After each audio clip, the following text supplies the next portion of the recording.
Salam dan bahagia Ibu dan Bapak Guru hebat. Nama saya Franciscus Saverius Ledahurin, calon guru penggerak Angkatan 9 dari Kabupaten Flores Timur, unit kerja SMP Negeri 2 Solor Barat. Kali ini saya akan memaparkan aksi nyata pada modul 1.4 budaya positif. Latar belakang. Realitas yang sering kita jumpai di sekolah bahwa siswa cenderung tidak menyukai hukuman yang diberikan oleh guru. Apapun kesalahan yang telah mereka lakukan, hukuman bukan solusi terbaik yang patut mereka terima. Tujuan 1. Menghasilkan siswa yang mandiri, disiplin, dan tanggung jawab. 2. Menumbuh kembangkan budaya positif di sekolah sebagai implementasi dari nilai-nilai kebajikan. Indikator keberhasilan aksi nyata. 1. Terciptanya keyakinan kelas melalui kegiatan kesepakatan kelas yang dilakukan oleh guru dan siswa. 2. Siswa dapat menjalankan keyakinan kelas yang telah dibuat dan selalu komitmen dan konsisten terhadap hal itu. Tindakan 1. Menyampaikan arti penting budaya positif dan keyakinan kelas di sekolah kepada kepala sekolah dan meminta untuk berdiskusi dengan rekan guru terkait hal tersebut. 2. Berkolaborasi dengan sesama rekan guru dan berdiskusi tentang arti penting budaya positif dan keyakinan kelas di sekolah. 3. Berkomitmen untuk selalu membuat keyakinan kelas melalui kegiatan kesepakatan kelas pada awal proses pembelajaran. Dan yang keempat, membuat jadwal penugasan kepada semua rekan guru untuk memantau, merefleksi, dan mengevaluasi keyakinan kelas yang dibuat secara berkala.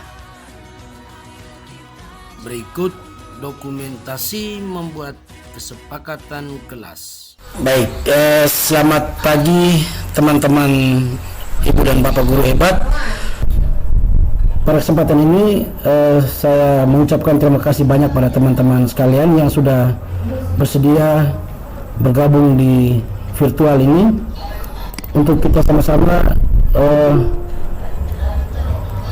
mendapatkan pemaparan konsep inti budaya positif yang nantinya akan kita terapkan di sekolah kita. Langsung saja Ibu dan Bapak Guru, saya langsung mempresentasikan konsep inti budaya positif. Konsep inti budaya positif ada 8 poin. Yang pertama, perubahan paradigma belajar.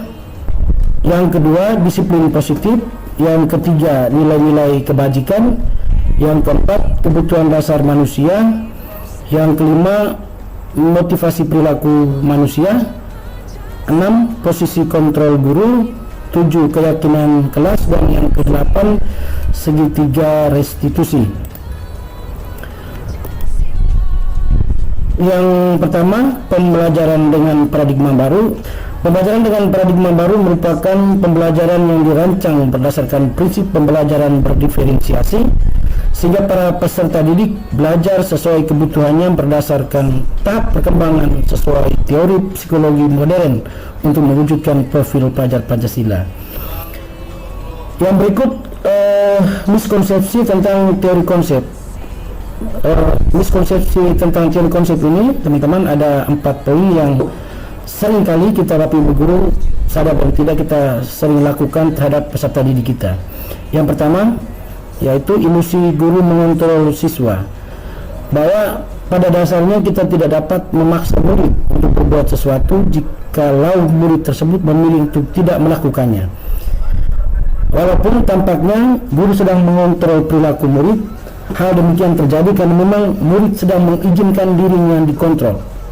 Jadi kalau dirinya tidak menghendaki untuk dikontrol, tentu ilusi guru mengontrol siswa ini menjadi tidak dapat dilaksanakan secara baik.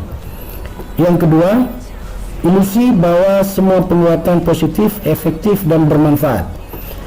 Perbuatan positif atau butuhkan adalah bentuk-bentuk kontrol. Segala usaha yang mempengaruhi murid agar mengulangi suatu perilaku tertentu adalah suatu usaha untuk mengontrol murid tersebut. Ini juga termasuk dalam miskonsepsi tentang teori konsep. Dan yang ketiga, ilusi bahwa kritik membuat siswa merasa bersalah dapat menguatkan karakter. Nah, ini yang sering-sering kita ibu dan bapak guru selalu melakukan ini. Kita menggunakan kritik dan rasa bersalah untuk mengontrol murid menuju pada identitas gagal. Mereka belajar untuk merasa buruk terhadap diri mereka. Mereka mengembangkan dialog diri yang negatif. Mengkritik siswa itu bisa menguatkan karakter. Secara tidak langsung kita membentuk karakter siswa menjadi identitas yang gagal. Yang berikut, mengubah paradigma stimulus respon ke pendekatan teori kontrol. Ini ada dua teori, yaitu stimulus respon dan teori kontrol. Itu bisa teman-teman bisa melihat di slide yang dipaparkan. Ada realitas, kebutuhan yang sama, sementara teori kontrol kebutuhan berbeda. Semua orang melihat hal yang sama. Kalau di teori kontrol, setiap orang memiliki gambaran berbeda. Sehingga di sini diharapkan merubah paradigma guru dari stimulus respon, dia harus berpindah kepada teori kontrol. Ya, selama ini kita selalu menerapkan stimulus respon, maka kita harus beralih dan berpindah ke teori kontrol yang ada di kolom sebelah kanan itu. Yang kedua, disiplin positif. Disiplin berasal dari kata disiplin yang artinya belajar, mengacu pada disiplin diri yang memiliki tanggung jawab terhadap apa yang dilakukan berdasarkan nilai-nilai yang diyakininya. Disiplin positif merupakan salah satu cara menerapkan disiplin yang bertujuan untuk menumbuhkan kesadaran serta memberdayakan peserta didik tanpa imbalan penghargaan atau reward, ancaman atau hukuman atau punishment. Jadi ini disiplin positif ini yang perlu kita terapkan di lembaga pendidikan kita. Yang ketiga, nilai-nilai kebajikan. Contoh nilai kebajikan institusi atau organisasi, di situ saya paparkan ada 3 organisasi. Yang pertama, Profil Pelajar Pancasila, yang kedua PYP, dan yang ketiga Indonesia Foundation IHF. Di Profil Pelajar Pancasila itu sudah kita ketahui, beriman, bertakwa, gotong royong, kebinekaan, mandiri, kreatif, bernara kritis, dan lain sebagainya. Sedangkan di PYP, nilai-nilai kebajikan yang diterapkan ada toleransi, rasa hormat, integritas, dan seterusnya. Sementara di IHV, cinta Tuhan dan segenap ciptaannya, dan lain sebagainya. Yang keempat, kebutuhan dasar manusia. Nah, kebutuhan dasar manusia adalah segala sesuatu yang kita lakukan untuk mendapatkan apa yang kita inginkan. Seluruh tindakan yang kita lakukan memiliki tujuan tertentu, dan semua usaha terbaik yang kita lakukan adalah dalam rangka agar kebutuhan dasar kita terpenuhi secara baik. Secara umum ada 5 kebutuhan dasar manusia. Yang pertama, kebutuhan untuk bertahan hidup. Yang kedua, kebutuhan akan kasih sayang dan rasa diterima. 3, kebutuhan akan kebebasan. Keempat, kebutuhan akan kesenangan. Dan 5, kebutuhan akan penguasaan. Nah, ada 5 kebutuhan ini yang harus kita perhatikan sebagai seorang guru ketika kita melaksanakan tugas kita, mendidik dan membentuk karakter anak, sehingga anak merasa bahwa 5 kebutuhan dasar mereka ini dapat terpenuhi, sehingga mereka bisa terhindar dari karakter-karakter atau tindakan-tindakan mereka yang tidak sesuai dengan keinginan kita. Yang kelima, motivasi perilaku manusia. Jadi motivasi perilaku manusia ini ada 3 komponen. Yang pertama untuk menghindari ketidaknyamanan atau pemberian hukuman. Kemudian yang kedua untuk mendapatkan imbalan penghargaan dari orang lain. Yang ketiga untuk menjadi orang yang mereka inginkan dan menghargai diri sendiri dengan nilai-nilai yang mereka yakini. Dari 3 motivasi perilaku manusia ini yang diharapkan bisa dikembangkan dan bisa tumbuh dalam diri peserta didik kita itu adalah pada poin yang ketiga, yaitu untuk menjadi orang yang mereka inginkan dan menghargai diri sendiri dengan nilai-nilai yang mereka yakini. Artinya tidak ada perilaku yang mereka lakukan hanya karena merasa tidak nyaman atau karena takut hukuman, ataupun perbuatan yang mereka lakukan untuk mendapatkan imbalan atau penghargaan dari orang lain, sehingga menimbulkan motivasi intrinsik dalam diri peserta didik sehingga mereka bisa menghargai diri sendiri dengan nilai-nilai yang mereka yakini. Yang berikut, disiplin yang sudah bermakna positif terbagi 2 bagian, yaitu disiplin dalam bentuk konsekuensi dan disiplin dalam bentuk restitusi. Jadi ada 3 bagian di situ, ada hukuman, konsekuensi, dan restitusi. Misalkan pada kolom hukuman, murid atau anak akan merasa tersakiti, nah, itu bentuk hukuman. Sedangkan di konsekuensinya, murid atau anak akan merasa nyaman. Sedangkan di restitusi, murid atau anak akan mendapatkan perawatan. Kemudian yang berikut, biasanya kalimat atau kata-kata yang muncul dari seorang guru kalau dalam bentuk hukuman, misalnya peraturannya adalah titik-titik-titik, kamu harus titik-titik-titik. Ya, biasanya dia dalam bentuk kalimat yang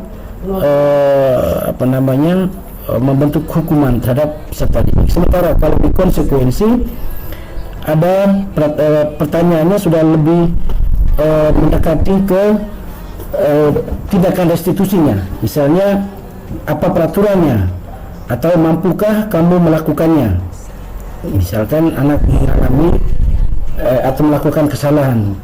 Sedangkan di restitusi, dia sudah memunculkan motivasi intrinsik dalam diri peserta didik, yaitu dengan memunculkan pertanyaan, apa yang kamu yakini atau apa yang bisa kamu lakukan untuk memperbaiki masalah ini.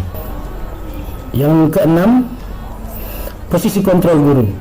Nah, posisi kontrol guru ini ada 5 bagian. Yang paling pertama sekali sebagai penghukum, yang kedua sebagai pembuat rasa bersalah, yang ketiga sebagai teman, dan yang keempat pemantau, yang kelima sebagai manajer. Kita sebagai guru diharapkan bisa mencapai level yang paling tinggi, yaitu bisa menjadi atau melaksanakan fungsi kontrol sebagai manajer. Namun demikian, menuju sampai pada tingkatan manajer ini tidak gampang. Dia harus membutuhkan proses yang cukup panjang dan tentu tidak mengabaikan keempat fungsi kontrol yang lain. Seperti itu. Jadi tidak bisa kita langsung melompat langsung ke manajer dengan mengabaikan fungsi kontrol hukum atau mengabaikan fungsi kontrol pembuat merasa bersalah dan seterusnya. Sudah sampai pada posisi manajer, tentu dia melalui tahapan-tahapan dari 1 sampai 4. Nah, sekarang menjadi refleksi untuk kita Bapak Ibu. Saya minta tanggapan balik dari Bapak Ibu. Kira-kira dengan bentuk pertanyaan yang seperti ini, kita berada pada posisi kontrol apa? Misalnya sering kita keluarkan kalimat atau bahasa terhadap peserta didik ketika mereka melakukan kesalahan. Kita cenderung menggunakan bahasa saya kecewa sekali dengan kamu. Nah, kalau kita menggunakan diksi atau kalimat yang demikian, maka kita berada di posisi kontrol apa? Nah, itu tentu teman-teman semua sudah bisa mendapatkan jawaban sendiri di dalam hati kita masing-masing. Kemudian yang berikut, kamu tidak pernah benar melakukannya. Nah, ini juga salah satu kalimat yang sering kita keluarkan terhadap siswa kita ketika mereka melakukan kesalahan. Nah, ketika kalimat itu muncul, maka kita berada pada posisi kontrol apa. Nah, itu juga saya yakin dan percaya teman-teman sudah mengetahuinya. Yang ketiga, apa rencanamu untuk menyelesaikan masalah ini? Nah, itu dia sudah lebih menjurus ke restitusi, ya, sudah mulai mendekati, menumbuh kembangkan motivasi intrinsik peserta didik. Yang berikut, ayo lakukan demi bapak dan ibu. Nah, itu saya berada pada posisi kontrol apa. Kemudian yang terakhir, kamu tidak akan mendapatkan nilai jika tidak mengerjakan tugas ini. Itu bahasa-bahasa klasik yang biasa kita selalu ungkapkan terhadap anak, hanya untuk membuat anak merasa takut sehingga mereka harus mengerjakan tugas. Ini kita berada pada posisi kontrol apa. Yang ketujuh, keyakinan kelas. Mengapa keyakinan kelas atau sekolah? Mengapa bukan peraturan kelas atau peraturan sekolah? Nah, pembentukan keyakinan sekolah atau kelas, itu dia kepada peraturan kelas yang kemudian diperhalus lagi dengan kesepakatan atau keyakinan kelas, ya. Jadi ada 7.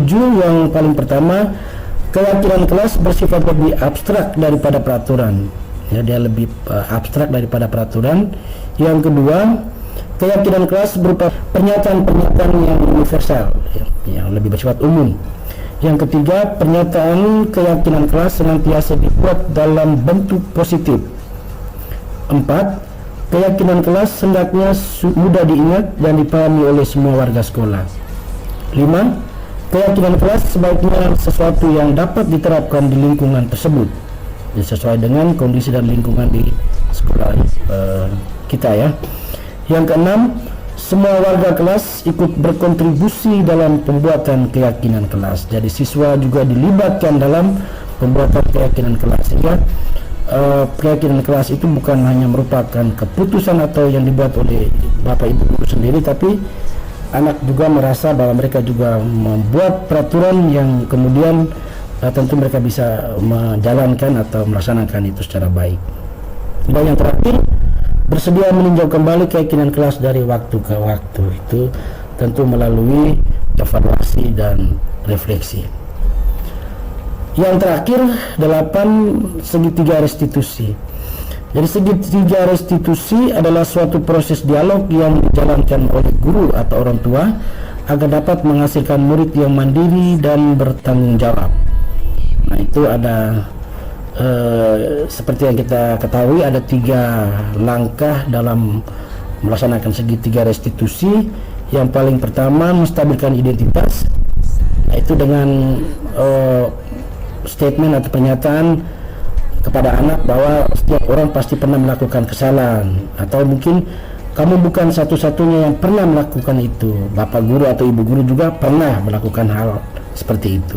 Yang kedua, setelah melakukan menstabilkan identitas, kita memvalidasi tindakan yang salah, mungkin dengan pertanyaan bahwa kamu tentu punya alasan mengapa melakukan itu, atau adakah cara yang lebih efektif untuk mendapatkan apa yang kamu butuhkan.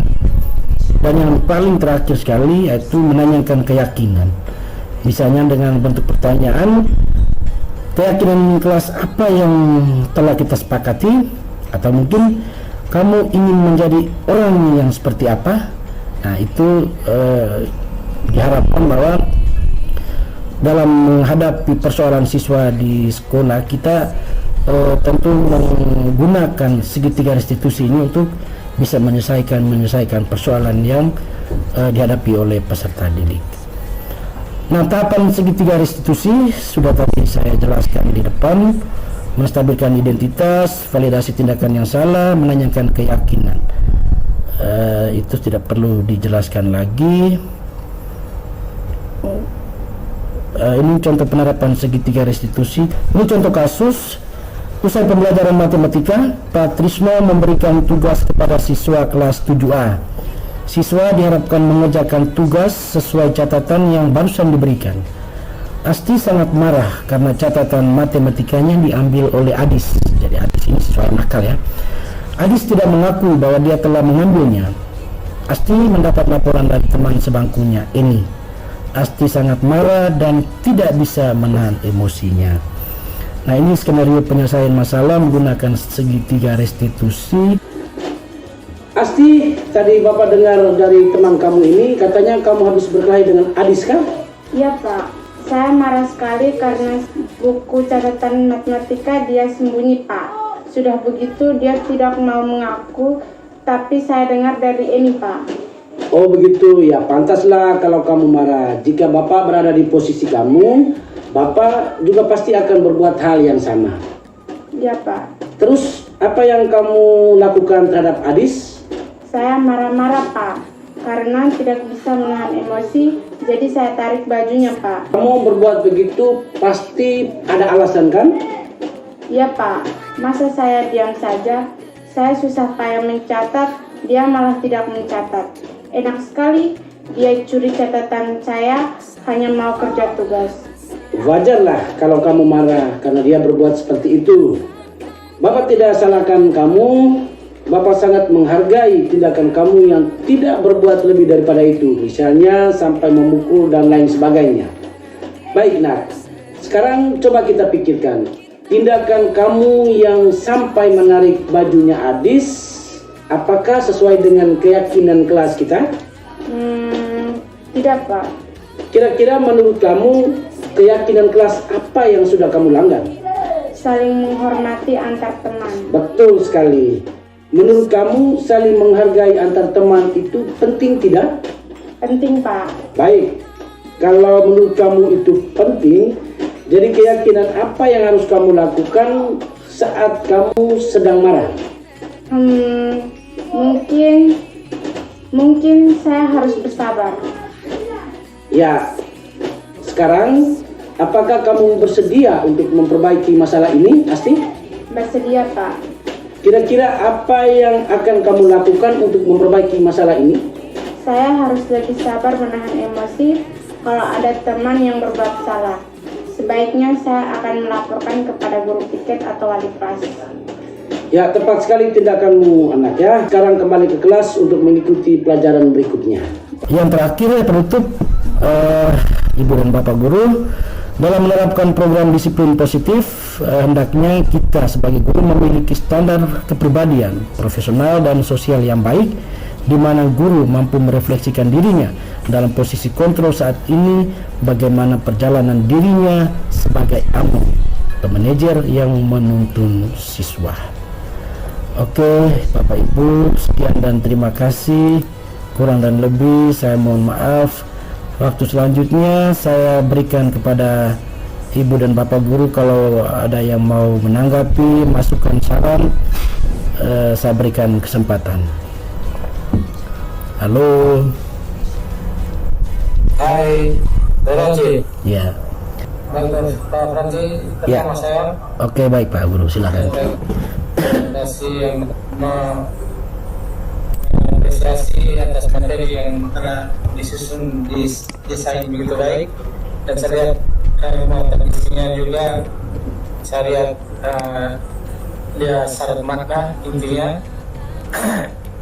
Saya yang pertama sebelum memberikan masukan, saya minta materi yang bisa dibagi kepada rekan-rekan untuk bisa dipakai untuk bahan pelajaran negeri sekarang.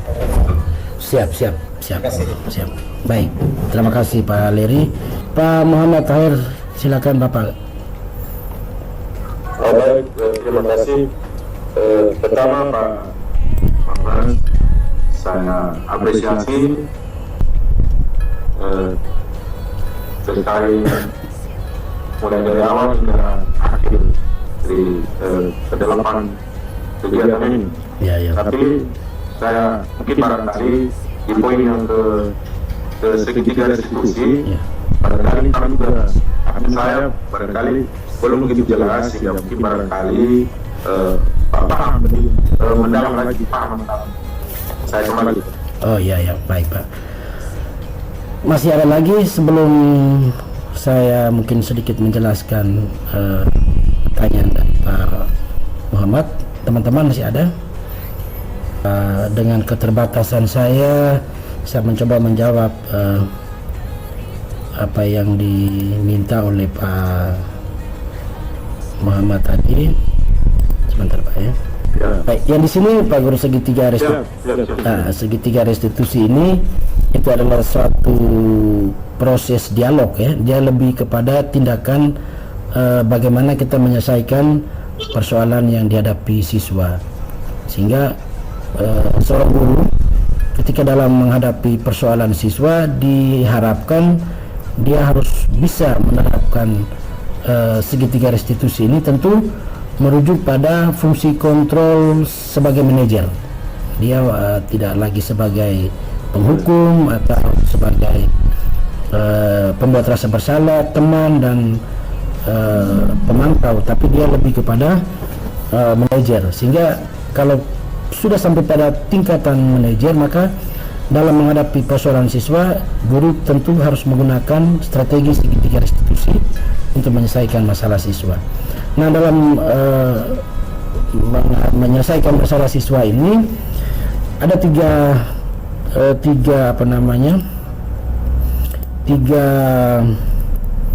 tindakan atau tahapan ya. Yaitu yang pertama, menstabilkan identitas. Itu dia berdasarkan prinsip membuat kesalahan adalah bagian dari proses belajar. Jadi dia menggeser identitas gagal ke identitas sukses. Nah, kemudian dalam menstabilkan identitas ini juga dia ada kalimat-kalimat atau bahasa-bahasa yang kerap kali diucapkan oleh guru untuk memberikan suatu motivasi kepada siswa, sehingga siswa itu merasa bahwa dia merasa nyaman, dia tidak merasa sedang diintimidasi seperti itu. Misalkan dengan pertanyaan bahwa dengan statement pernyataan bahwa tidak apa-apa, semua orang tentu pernah melakukan kesalahan, atau mungkin bukan kamu saja anaknya yang melakukan kesalahan, tapi bapak guru juga atau ibu guru juga dulu sering juga melakukan kesalahan seperti itu, sehingga anak itu merasa nyaman ketika dia berdialog atau berdiskusi dengan kita. Kemudian tahapan yang kedua, validasi tindakan yang salah. Jadi ini berdasarkan prinsip setiap perilaku berupaya memenuhi suatu kebutuhan tertentu. Guru akan bergeser dari pemikiran stimulus respon menjadi proaktif, mengenali dan mengakui kebutuhan murid akan memperbaiki hubungan dengan murid yang lain. Nah, ini juga dengan bentuk pertanyaan-pertanyaan, misalkan anak pasti melakukan hal seperti itu, tentu ada alasan ya, tentu ada alasan yang sampai anak melakukan hal seperti itu. Atau mungkin dengan bahasa lagi, bapak guru merasa senang dengan apa yang anak lakukan, padahal sebenarnya anak bisa melakukan tindakan yang lebih daripada itu, tapi kamu tidak melakukan itu. Bapak guru memberi apresiasi kepada siswa atau pada murid, seperti itu. Kemudian yang terakhir baru menanyakan keyakinan. Nah, setelah dua tahapan tadi kita sudah lewati, maka tahap yang paling terakhir sekali kita menanyakan keyakinan atau kesepakatan kelas yang sudah dibuat oleh siswa bersama guru, yang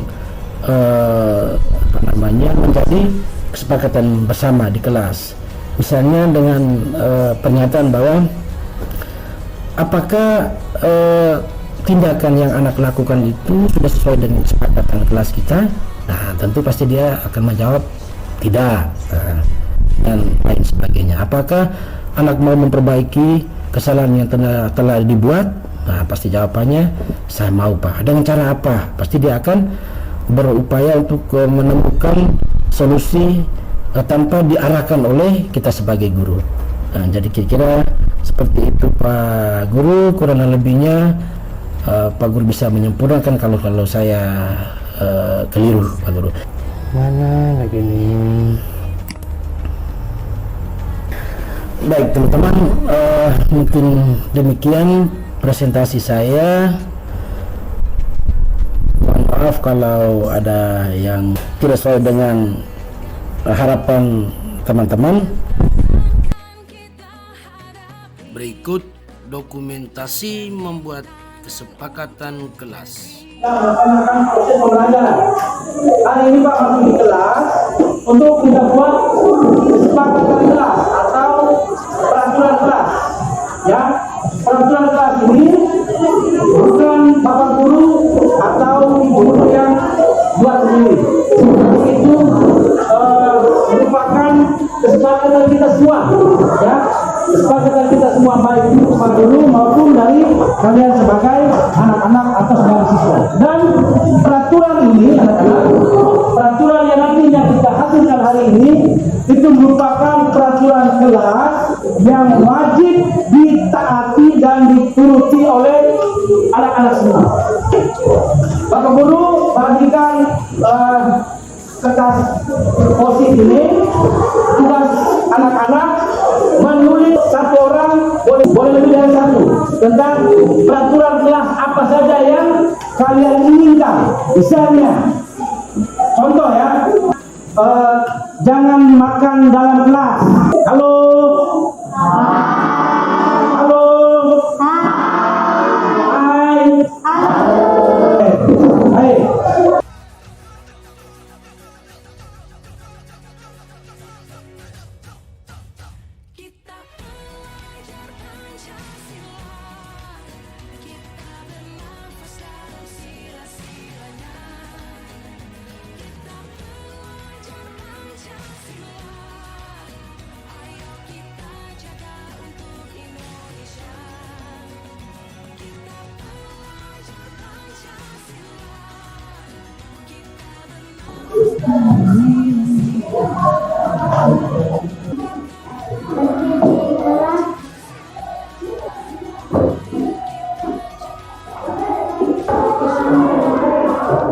Ya sudah, ya jangan menyidik teman ya.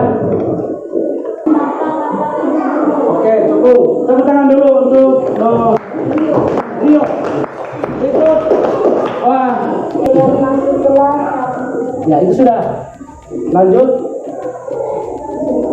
Dinding kelas ya. Membuang sampah pada Tempatnya sudah. mengerjakan piket kelas. Sekarang kita akan pindahkan peraturan kelas yang sudah anak-anak buat ini ke dalam kalimat positif. Berikut, masuk kelas tepat waktu. Sudah benar itu, masuk kelas tepat waktu. Ya tidak? Jangan mencoret diri. Luar biasa. Tepuk tangan dulu untuk Andi. Pulang.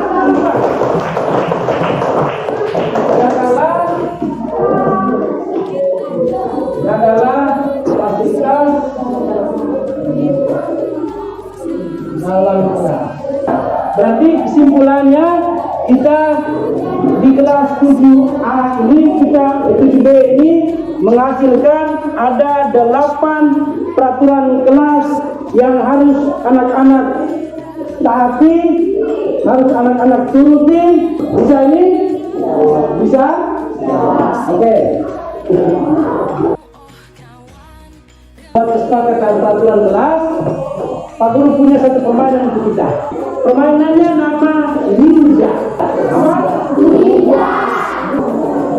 Pak Guru minta kalian semua berdiri. Ninja. Siap. Ninja. Siap.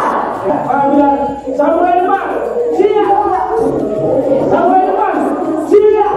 Konsentrasi ya. Konsentrasi.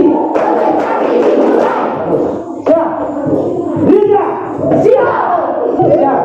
Ninja. Siap. Ninja. Siap. Samurai depan. Siap. Samurai depan. Siap.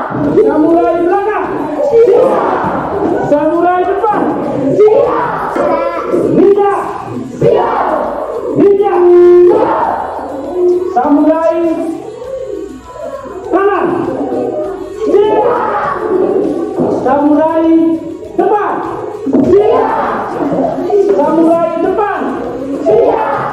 Samurai depan. Siap. Samurai belakang.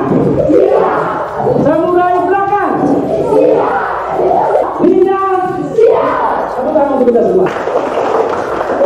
Dengan demikian kegiatan kita untuk membuat peraturan kelas kita buat dan kita terima kasih atas partisipasi kalian semua. Maka selanjutnya anak-anak boleh mengikuti pelajaran ini. Ya, selamat pagi untuk kita semua.